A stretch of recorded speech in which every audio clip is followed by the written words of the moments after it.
Hai Bunda, Assalamualaikum warahmatullahi wabarakatuh. Kembali lagi dengan saya Mama Ara di channel YouTube Eki Sofiana. Seperti biasa ya Bunda, saya akan membagikan keseharian saya. Pagi hari ini saya tadi ke pasar ya Bunda, tapi saya nggak videoin karena memang saya nggak bawa HP. Jadi saya langsung aja ke pasar gitu karena udah agak siangan. Terus Mbak Aranya itu minta beli sarapan, jadi saya terburu-buru gitu Bunda belanjanya. Terus hari ini memang suami nggak bisa nemenin untuk olahraga ya, jadi hari Minggu ini memang nggak olahraga. Sambil saya beres-beres perbelanjaan saya ya Bunda, habis belanja saya juga mau masak. Hari ini saya mau bikin bakso aja Bunda, masak yang praktis aja ya, karena kan sudah saya beli, tinggal bikin kuahnya aja. Sambil saya beraktivitas, saya mau sharing cara menghindari sifat konsumtif agar tidak boros. Agar kondisi keuangan tetap aman, sangat penting untuk memahami cara menghindari sifat konsumtif secara efektif ya. Konsumtif adalah perilaku di mana seseorang itu bisa menghabiskan uang secara impulsif dan dalam jumlah besar untuk hal-hal yang kurang bermanfaat. Perilaku konsumtif dapat memberikan dampak negatif seperti meningkatkan risiko finansial hingga tekanan sosial yang besar ya.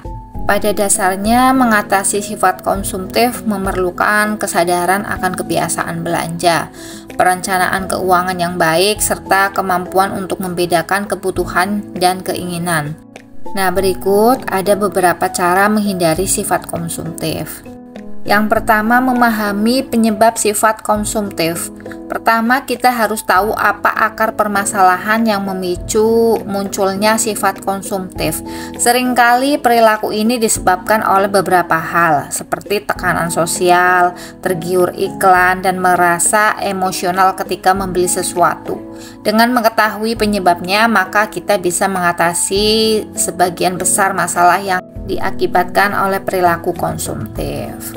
Nah, ini belanjaan hari ini ya Bunda. Saya belanjanya nggak terlalu banyak karena memang kalau malam suami pulang keluar pas nganter barang kayak gitu bawa lauk Bunda. Jadi kalau malam sekarang malah jarang masak. Jadi masaknya ya nggak terlalu banyak itu Bunda. Jadi belanjanya saya sedikit ya.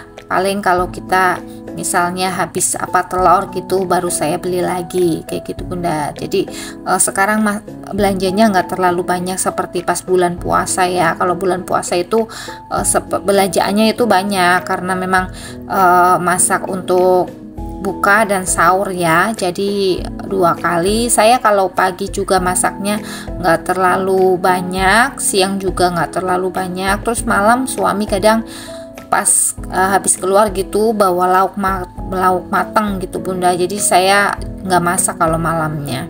Nah, ini kemarin saya beli bawang merah sama bawang putih ya, karena habis bawang merah ini naik lagi jadi 42 kalau nggak salah. Ini saya belinya cuma setengah kilo aja karena yang kemarin itu baru habis ya, jadi ini saya buat nyambung untuk 2 minggu lagi beli setengah aja, dan bawang putihnya setengah itu 13.000. Naik lagi bawang merah Bunda, ya ampun.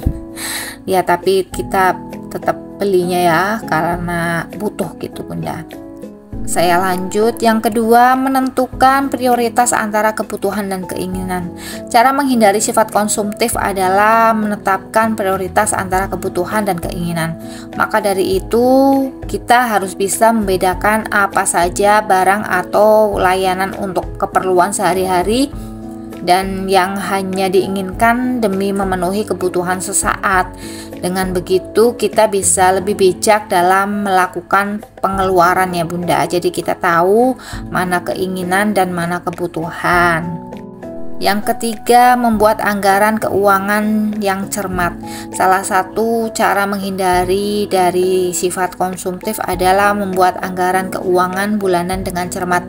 Anggaran keuangan bisa membantu kita untuk melihat pemasukan dan pengeluaran secara terinci ya. Selain itu, kita juga dapat menentukan tujuan finansial, baik untuk jangka pendek maupun jangka panjang, dengan mengalokasikan dana secara strategis ya Bunda.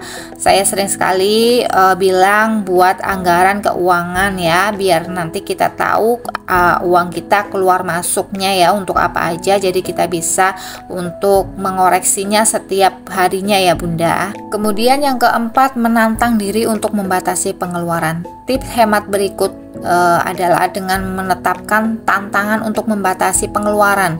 Misalnya kita bisa membuat batasan-batasan seperti tidak belanja online selama 2 minggu atau menghindari makan di restoran selama 30 hari. Terus tantangan ini juga berguna untuk membiasakan diri dalam melakukan pengeluaran seperlunya saja. Selain itu, ketika berhasil menaklukkan tantangan ini, maka kita bisa merasakan kepuasan yang lebih lama ya dibandingkan dengan membeli barang-barang yang tidak perlu ya Bunda.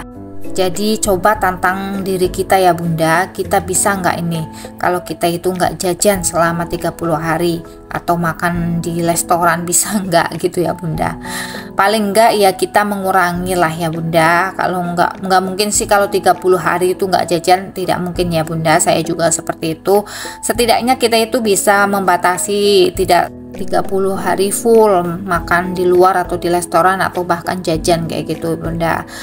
Batasi saja berapa, mungkin seminggu berapa kali gitu Bunda, biar kita juga nggak bosen juga ya, karena kita juga butuh apa ya namanya, kalau kita pengen makan di luar gitu ya, namanya juga manusia, kadang kan kita bosen jenuh juga ya makan di rumah terus gitu. Adalah kita jajan luar, tapi jangan selalu setiap hari ya, 30 hari full gitu kan, pemborosan sekali ya Bunda. Yang kelima, hindari penggunaan kartu kredit. Cara menghindari sifat konsumtif secara efektif adalah menghindari penggunaan kartu kredit secara berlebihan. Ini dikarenakan kemudahan transaksi menggunakan kartu kredit dapat mendorong kebiasaan belanja secara impulsif. Selain itu, kartu kredit juga dikenakan biaya tahunan dan bunga tinggi ya, sehingga dapat menyebabkan beban keuangan yang berat. Sebagai alternatif, kita bisa menggunakan debit atau uang tunai untuk membatasi pengeluaran sesuai anggaran yang telah ditetapkan. Jadi penggunaan kartu kredit itu tidak bijak ya Bunda, banyak sekali kekurangannya. Sebaiknya kalau bisa menghindari penggunaan kartu kredit. Ya, dampaknya besar sekali ya Bunda penggunaan kartu kredit, karena kita itu kadang tidak bisa mengontrol ya. Karena kita punya kartu kredit, kita itu belinya keinginan yang semata aja ya Bunda. Kalau lihat bawa kartu kredit ini, lihat barang apa bawa kartu kredit ini. Jadi pengeluarannya sangat banyak ya, nanti tentunya akan merugikan kita ya.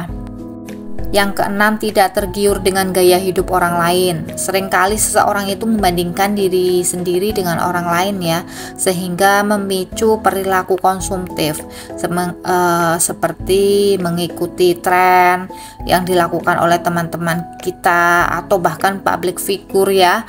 Padahal setiap orang itu jelas memiliki kebutuhan dan kondisi keuangan yang berbeda. Jadi daripada mengikuti orang lain, sebaiknya fokus pada kehidupan pribadi dan atur keuangan sebaik mungkin. Ini nih yang sering sekali orang lain tidak bisa menghindari ya, mengikuti gaya hidup orang lain. Padahal ya, jadi diri sendiri itu jauh lebih baik ya Bunda, daripada kita ngikutin hidup orang lain yang ada kita itu malahan keteteran ya Bunda, ibaratnya kayak gitu, yang belum kita mampu beli akhirnya kita ada-adakan, akhirnya kita menambah hutang gitu. Jadi ya udah, kita hidup apa adanya saja, nggak usah tergiur dengan gaya hidup orang lain ya. Yang kita lihat itu belum tentu nyata seperti yang kita lihat ya Bunda. Namanya juga kan orang pasti menampilkan sisi baiknya ya, sisi paling baik dalam hidupnya. Tidak mungkin lah kita menampilkan mungkin sisi jeleknya kita, sisi kurangnya kita, itu nggak mungkin ya Bunda. Pasti yang ditampilkan itu kebanyakan ya sisi baiknya. Jadi jangan terlalu kita mengikuti gaya orang lain ya Bunda, kalau kita pengen hidup yang tenang dan tidak konsumtif gitu Bunda. Kemudian yang ketujuh, menghitung biaya tersembunyi saat belanja. Menghitung biaya tersembunyi ketika belanja termasuk tips hidup hemat yang penting untuk dilakukan.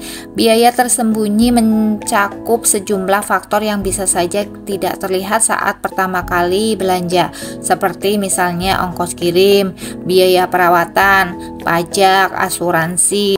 Dengan menghitung seluruh biaya tersembunyi secara teliti, kita dapat lebih bijak dalam melakukan pengeluaran, memahami beberapa penting nilai dari barang yang akan kita beli ya, dan mencegah terjadinya pemborosan gitu Bunda. Jadi kayak misalnya ini kita daripada belanja online, misalnya kan ada ongkos kirimnya, kita mending beli yang ada di toko saja ya. Terus biaya perawatan seperti kendaraan gitu juga kan kadang kita tidak tahu ya Bunda. Terus pajak asuransi, pajak mobil gitu atau kendaraan yang lainnya Bunda, kadang itu kita tidak memikirkan ya. Kita beli mobil atau kendaraan mewah tapi tidak memikirkan pajaknya berapa nominalnya ya. Jadi jangan merasa gimana ya, hebat, senang dan bangga mempunyai kendaraan yang mewah, padahal kita terbebani dengan pajaknya ya Bunda. Tentunya kan pajak dan perawatannya juga mahal ya. Kemudian yang kedelapan, menyisihkan uang untuk menabung dan investasi. Cara menghindari sifat konsumtif yang bisa kita lakukan secara mudah adalah dengan giat menabung.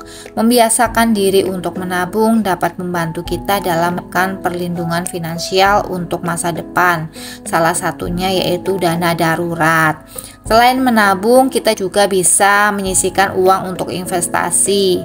Investasi bermanfaat sebagai aset jangka panjang ya. Dengan giat menabung dan berinvestasi, kita bisa mencapai kebebasan finansial secepat mungkin ya. Yang kesembilan, melakukan sedekah. Mengatasi sifat konsumtif dapat dilakukan dengan melakukan sedekah kepada yang membutuhkan. Selain melakukan kebaikan untuk bersama, sedekah juga dapat menjadi solusi guna mengendalikan keinginan belanja secara impulsif dan mendukung keberlanjutan sosial ya Bunda. Sedekah ini sangat dianjurkan ya, karena sedekah ini bisa membuat kita itu ingat kepada Tuhan Yang Maha Esa bahwa dari sebagian harta kita harus ada yang kita infakkan untuk orang-orang yang membutuhkan ya Bunda. Jadi sisihkan sedekah untuk orang-orang yang membutuhkan ya Bunda.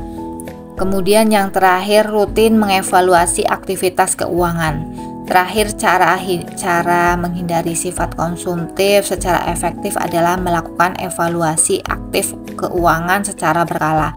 Melalui evaluasi ini kita bisa melihat dengan jelas pola pengeluaran baik dalam jangka pendek maupun jangka panjang. Selain itu, hasil evaluasi juga bisa digunakan untuk membuat anggaran keuangan selanjutnya yang lebih strategis ya Bunda. Jadi evaluasi setiap hari pengeluaran kita agar kita itu bisa tahu kita itu boros atau tidak ya Bunda. Sebaiknya kita rutin-rutin evaluasi pengeluaran kita agar kita terhindar dari sifat konsumtif dan tidak boros ya. Nah, itu cara menghindari sifat konsumtif agar tidak boros Bunda. Ini saya sudah selesai memasak ya Bunda. Saya hanya masak bakso saja Bunda hari ini, dan tadi beli gorengan ya, karena tadi udah siang gitu. Kalau hari Minggu saya memang agak santai ya Bunda, tidak terlalu terburu-buru karena anak juga nggak sekolah. Terima kasih ya Bunda sudah menonton channel YouTube saya. Semoga menginspirasi Bunda-bunda dimanapun berada. Tetap dukung channel YouTube saya dengan cara tonton, like, share, komen, dan subscribe. Terima kasih. Assalamualaikum warahmatullahi wabarakatuh.